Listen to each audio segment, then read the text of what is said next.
আইন পঢ়াৰ সপোন দেখা জেৰিনা ৱাহিদে হায়াৰ ছেকেণ্ডেৰীত আটাইকেইটা বিষয়ত লেটাৰ মাৰ্কসহ লাভ কৰিলে 90%।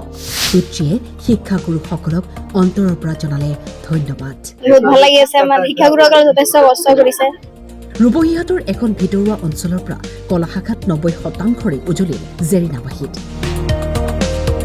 কাছখাইটিত অৱস্থিত দীপজ্যোতি ছিনিয়ৰ ছেকেণ্ডেৰী বিদ্যালয়ৰ পৰা সুখ্যাতিৰে জিলিকি উঠা কন্যাই প্ৰকাশ কৰিলে আইন পঢ়াৰ কথা। মই ল পঢ়িম বুলি ভাবিছোঁ। কন্যাৰ সাফল্যত পিতৃয়ে অনুভৱ কৰিছে গৌৰৱ। হয়, মোৰ বহুত ভাল লাগিছে। মোৰ ছোৱালীজনীয়ে 90% নম্বৰ পাইছে।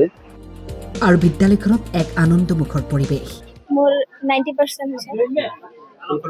দীপজ্যোতি বিদ্যাপীঠ ছিনিয়ৰ ছেকেণ্ডেৰী স্কুলৰ পৰা।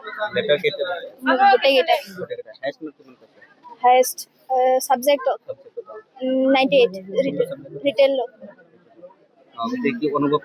বহুত ভাল লাগি আছে, আমাৰ শিক্ষাগুৰুসকলে যথেষ্ট কষ্ট কৰিছে।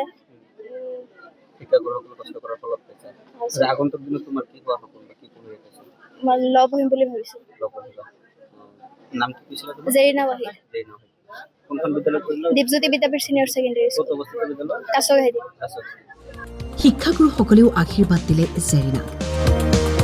আগুৱাই যাওক জেৰিনা আৰু সপোন সঁচা কৰি দেখুৱাওক। যিখন বিদ্যালয়ত তাই লিখা পঢ়া কৰিলে, তাৰ শিক্ষক শিক্ষয়িত্ৰী শিক্ষাগুৰুসকলক সকলোকে মই অভিনন্দন জনাইছোঁ।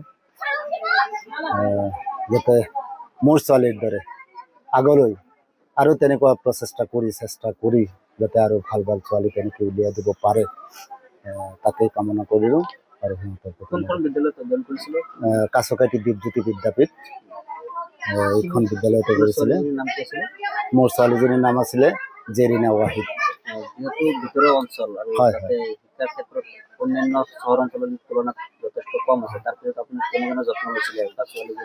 হয়, মই যত্ন লৈছোঁ।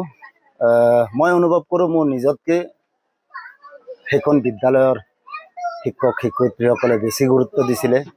পৰীক্ষাৰ আগলৈ মোৰ ঘৰত আহিছে, প্ৰতিদিন সিহঁতে খা খবৰ লৈছে, কিমান পঢ়ে কেনেকৈ পঢ়ে। তাৰ বাবে মই সিহঁতক বহুত বহুত ধন্যবাদ জনাইছোঁ মোৰ অন্তৰৰ ফালৰ পৰা। এইখিনি। ৰূপহীহাটৰ পৰা মকছিদুল হকৰ ৰিপৰ্ট, টাইম 8।